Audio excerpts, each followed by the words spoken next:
Olá, sejam muito bem-vindos ao canal de Saúde e Bem-Estar Lagoa da Terra Reviva Plenamente. Hoje vamos falar sobre emoções positivas, o que são e como cultivá-las para sentirmos realmente os benefícios. Esse assunto eu vou conversar agora com a Aida Franco, que é coach, especialista em neurociências e psicologia positiva. Seja muito bem-vinda, Aida. Obrigada, é um prazer estar aqui. Aida, agora para a gente falar sobre emoções positivas. Primeiro a gente precisa até diferenciar um pouco de emoções e sentimentos, para introduzir esse assunto. Tá bom. Emoções, elas estão associadas a uma resposta automática do nosso cérebro, né, frente a um determinado estímulo. E essas respostas, elas nos ajudam a balizar os nossos comportamentos, ele funciona como um sistema antecipatório balizador de comportamento, frente àquela situação para saber se a gente deve se aproximar, afastar ou mesmo enfrentar aquela situação. Então, para dar um exemplo para facilitar o entendimento, vamos supor que a gente entre num ambiente e se depare com uma cobra. Nós somos automaticamente programados para ter medo de cobra, geneticamente, né, programados para isso. Então, quando eu entrar num ambiente que eu me deparar com uma cobra, eu vou sentir naturalmente medo. Algumas pessoas vão sentir mais, outras menos, mas todo mundo vai sentir, no mínimo, um receio, que é uma variação, né? Já é um sentimento associado à emoção medo. Para que serve essa emoção? Para eu saber que eu não posso me aproximar daquele animal. Para o nosso cérebro, pareceu é. Então, assim, antes de eu ter certeza que eu estou vendo uma cobra, o meu cérebro vai disparar automaticamente 3 respostas. Uma muscular, uma fisiológica e uma hormonal. A muscular vai me dar uma postura, um tônus muscular.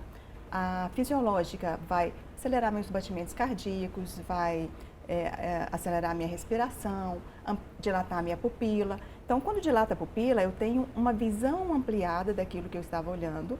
E aí eu vou ver se claramente é uma cobra ou é só uma corda ali caída num canto.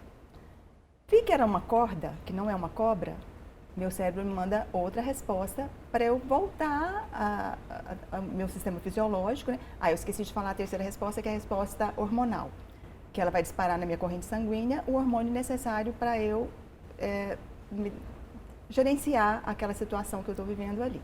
No caso do medo, muito provavelmente vai disparar uma adrenalina na minha corrente sanguínea. Então, vi que não é uma cobra. Meus batimentos cardíacos vão desacelerar, minha respiração vai voltar ao normal, minha pupila vai voltar ao normal, a musculatura vai relaxar.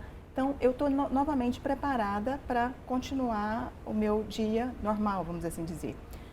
Se é uma situação que eu preciso enfrentar, eu também estou preparada para aquilo. Então, essa é a principal função da emoção.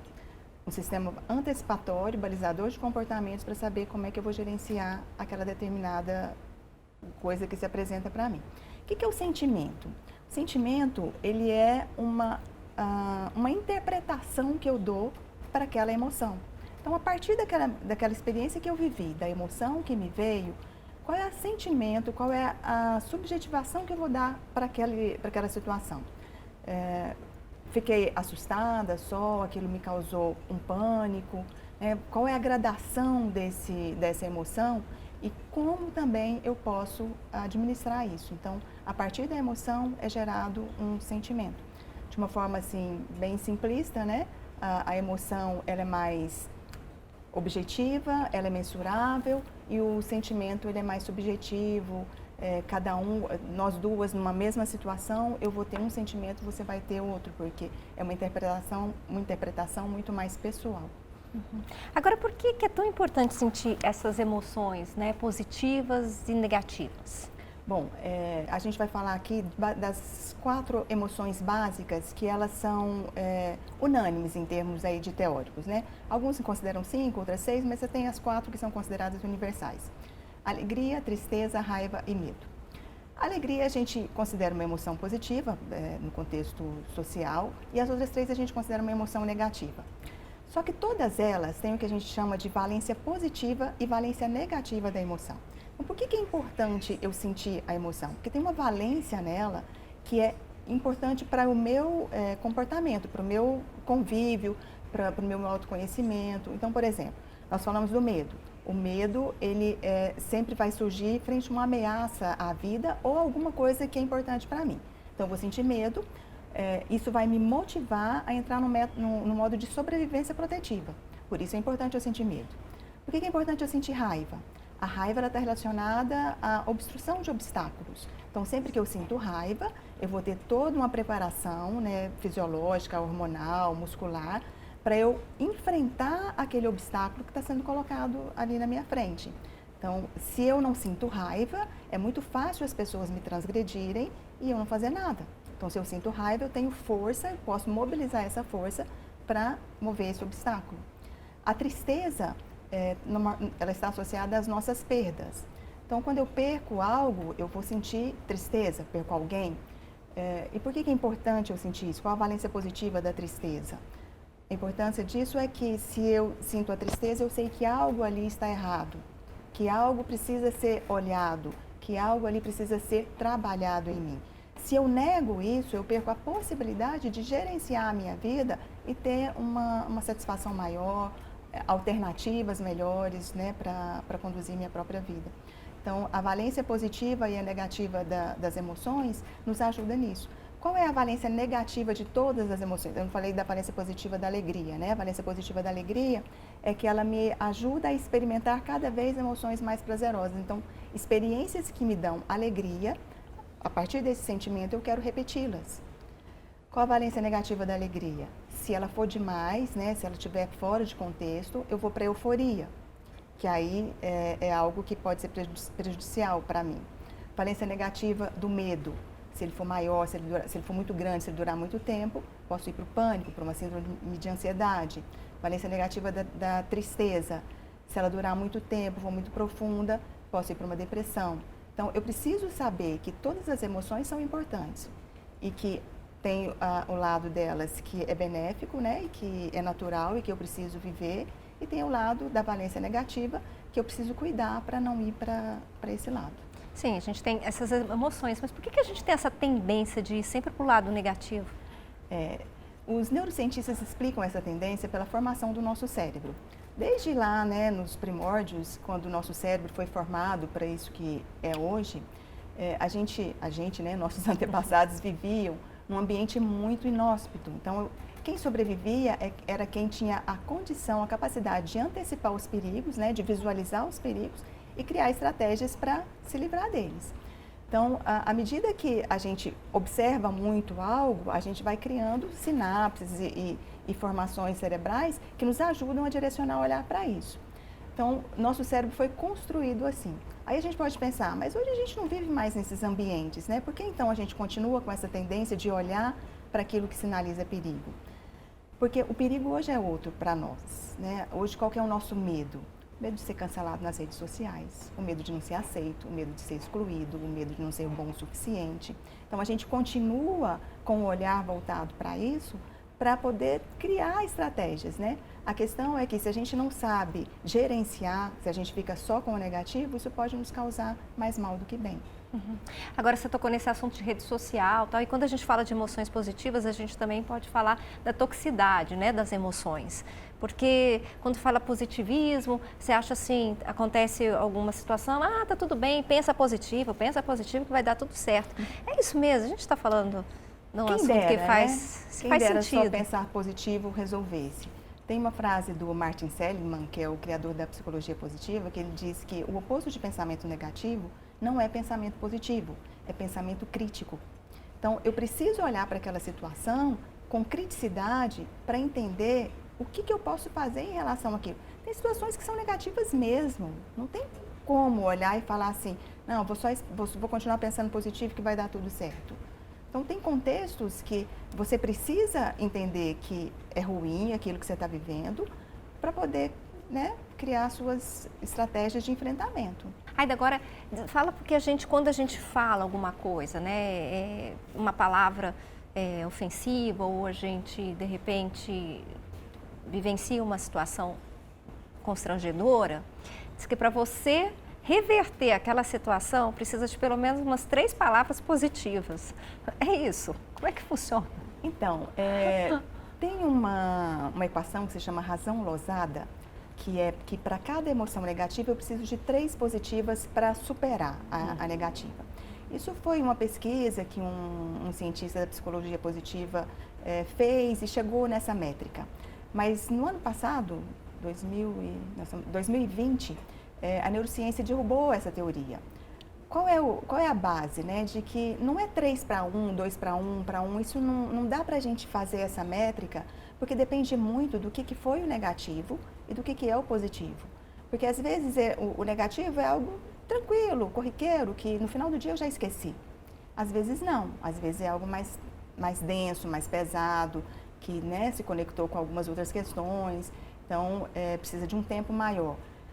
O que o positivo ajuda? Ajuda a me dar energia para lidar com esse negativo, mas não significa que para cada 3 vai superar, não necessariamente. Às vezes uma só coisa positiva já vai te ajudar a melhorar aquilo que você ouviu, às vezes 3 não. E quando a gente fala de emoções positivas, a gente também vai além, né? Isso é muito mais profundo. Porque tem benefícios das emoções positivas, de você sentir isso, de você cultivar e até deixar a sua vida mais agradável, né? Mais equilibrada. Como funciona? Bom, a gente pode aumentar o volume de emoções positivas. Eu digo assim, emoção negativa elas virão, né? Então a gente não pede, a gente sai na rua e acontece alguma coisa, bater um carro, sei lá, qualquer coisa que pode acontecer de negativo que você não planejou, que você não esperava por isso. Então você vai ter que conviver com isso, não tem o que fazer, a não ser gerenciar. As emoções positivas eu posso buscá-las, eu posso achar alternativas para incrementar o número de emoções positivas que eu tenho na vida. Então existem inúmeros cientistas aí pesquisando, né? O que pode ser feito para que a gente aumente as nossas emoções positivas. Tem um estudo da Barbara Fredrickson, que é uma das grandes pesquisadoras da felicidade. Ela pesquisou aí por um tempo 3 grupos de pessoas. Um grupo que era considerado um grupo depressivo, um grupo considerado pessoas que estão normal, assim, do tipo, não está depressivo, mas também não está, né, num estado que é chamado de florescimento. E um grupo de pessoas que estão literalmente nesse estado de florescimento, que é um estado de vigor, de energia, de conexão com o propósito, né? Que as pessoas estão realmente vivendo uma vida que vale a pena ser vivida, como é o conceito de florescimento. Ela percebeu que as pessoas que estavam nesse grupo do florescimento, elas faziam sistematicamente 6 coisas, com um alto número, assim, com alta frequência. Vamos ver se eu vou lembrar 6. Elas brincam, brincar mesmo, né? Não é brincar com o filho. Às vezes a brincadeira com o filho é legal, mas é legal só para o filho. Eu não estou sentindo que eu estou divertindo, estou só cumprindo. Então, é brincar mesmo, algo que seja divertido para mim. Aprender algo novo, ajudar os outros, interagir. Uma prática espiritual, não necessariamente uma prática religiosa, né? A meditação pode ser uma prática espiritual não religiosa. E exercitar, o famoso fazer atividade física. Então, se a gente consegue fazer cada vez mais essas 6 coisas, eu aumento o número de emoções positivas na minha vida. Então, tem vários estudos aí, principalmente em relação a ajudar os outros, do quanto isso promove bem-estar, quanto isso nos traz emoções positivas. E quando a gente fala das emoções positivas no envelhecimento e na longevidade, de forma geral? Então, tem um estudo que diz que pessoas felizes vivem, em média, 7 anos a mais do que pessoas não felizes. Então, tá aí para quem gosta de viver, né, já é um bom motivo. E saber que eu posso favorecer a minha felicidade praticando algumas coisas, né, como as que eu disse agora, tem outras coisas que a gente pode fazer, eu posso aumentar não só a minha longevidade, mas também a minha qualidade de vida, porque além de ter uma vida mais longeva, eu também vou ter uma vida de mais prazer, uma vida de mais propósito, uma vida de mais conexão, mais relação com as pessoas. E como é que a gente pode trabalhar essas emoções positivas para melhorar o nosso entorno, né? Porque também não basta só melhorar o nosso interno. A gente também tem que disseminar isso. Sim. Existem algumas práticas, né, que os pesquisadores da felicidade estão sempre buscando para poder exatamente ajudar não só a gente, mas para que a gente possa ajudar outras pessoas. Tem algumas coisas que tem essa lista, né, das 6 coisas que a gente já falou, mas tem algumas outras práticas que são bem legais de ser feitas. Tem uma que chama 5 atos de bondade. É você escolher no mesmo dia 5 ações para executar, de preferência para 5 pessoas diferentes. Pode ser ações simples, do tipo que eu dei um exemplo de você levar um café para o seu colega da mesa do lado. Pode ser ligar para alguém. Mas assim, fazer 5 coisas no mesmo dia para 5 pessoas diferentes que você acha que seria legal para aquelas pessoas. Não precisa ser pessoas conhecidas, você pode, por exemplo, levar uma marmita para um morador de rua, qualquer coisa que estiver ao seu alcance. Isso vai dar uma sensação de felicidade muito grande para você e você vai ajudar a melhorar para essas pessoas que estão recebendo este seu ato de bondade, né? Então, essa seria uma possibilidade. Tem uma outra que é o diário de gratidão. Essa é basicamente para nos ajudar, né? Mas para aquilo que eu falei do viés da negatividade, de que a gente tem uma tendência a olhar para as coisas negativas. Então, a gente pode treinar o nosso cérebro a olhar para as coisas positivas. Então, criar uma ferramenta chamada diário de gratidão, ou diário de bênçãos, para que você faça um registro diário. Então, no final do dia, você olha para o seu dia e pensa, o que aconteceu no meu dia de hoje que eu posso considerar bom, bacana, né? Não precisa ser uma coisa grandiosa. Saí na rua hoje e vi uma flor se abrindo, né? Naquele momento que eu olhei para a flor, ela se abriu. Então, eu posso considerar isso uma bênção. E aí, eu registro isso no meu diário. Além de registrar, a gente precisa pensar, por que isso me faz sentir bem? Por que isso me trouxe alegria? Quando a gente faz esse trabalho, a gente está mostrando para o nosso cérebro algumas coisas que ele pode olhar. Então, quanto mais a gente exercita isso, mais a gente vai criando sinapses que nos ajudam a ir para o positivo. Existe uma dificuldade do nosso cérebro de nos jogar para o positivo, porque, inacreditavelmente, pensar negativo gasta menos energia do que pensar positivo. Nosso cérebro é um grande consumidor de energia. Ele sozinho gasta 25% da nossa energia gerada diariamente. Então, como ele sabe disso, ele cria estratégias para jogar a gente para economia. Como é que ele economiza? Vai para o negativo. Então, nós precisamos de um esforço maior para ir para o positivo. Então, esse diário de bênçãos, ele nos ajuda a ir para esse positivo. Então, eu vou consumir um pouquinho mais de energia, mas eu vou ajudando o meu cérebro a se orientar para esse lado. Então, 5 atos de bondade, o diário de gratidão e o pote de bênçãos, que é você fazer registro. Isso você pode fazer de forma coletiva, por exemplo, no ambiente de trabalho ou na família. É legal fazer com os filhos, né? Você pode, cada dia tem um potinho na sua casa ou no ambiente que for, se é do trabalho ou da família, coloca um pote lá e um papelzinho do lado com caneta que todos os dias aconteceu uma coisa bacana, eu escrevo e coloco lá dentro. E aí a gente marca um dia, né, para abrir esse pote de bênçãos. Para uma data que eu particularmente gosto de sugerir é o Dia de Ação de Graças, que no Brasil não é comemorado, né? A gente tem tantos modismos aí, a gente incorpora tanta coisa, ainda não incorporamos ação de graças, que é um dia destinado a agradecer pelas bênçãos do ano. Então, é a última quinta-feira de novembro, né?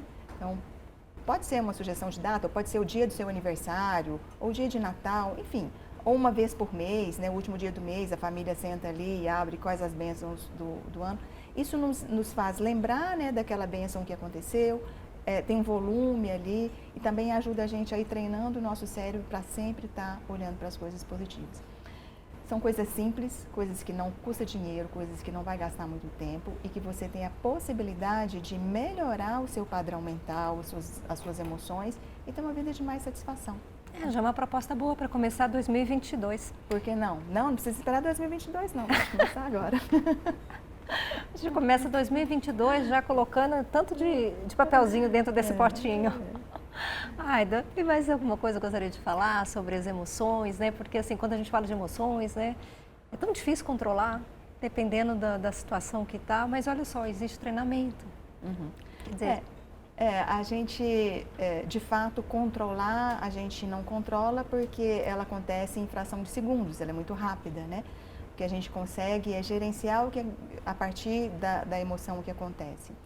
E, mais uma vez, vou falar que o caminho, na minha perspectiva, é o do autoconhecimento. Então, quanto mais eu sei o que do externo provoca gatilhos em mim, quanto mais eu consigo gerenciar isso, melhor é para mim. Mais saudável eu vou ficar, melhores as minhas relações, eu não vou levar tudo para o pessoal, porque às vezes você falou uma coisa que não tem nada a ver comigo, mas aquilo me impactou porque tem algo meu ali que não está resolvido.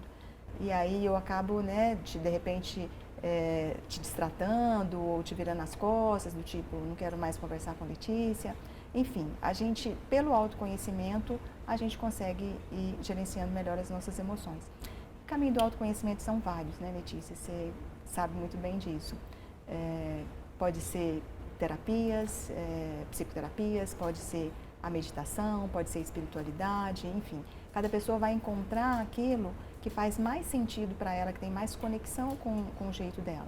Para mim, a psicoterapia e a meditação são fantásticas, né? São duas experiências que eu tenho de muito tempo, que eu pratico a meditação já há alguns anos, fiz terapia há muitos anos, mas não são os únicos caminhos. Esses foram os caminhos que eu encontrei. Mas assistir, né, a programas como esse que nos remetem para coisas positivas, tudo isso nos ajuda a olhar. Tá ótimo. Muito obrigada, Aida, pela sua participação aqui no programa. Obrigada a você. E lembrando que você pode acessar esses conteúdos no site megaminas.com, no Instagram Lagoa da Terra e também no podcast da Rádio Cultura FM. Gente, muito obrigada e se cuidem. Até a próxima.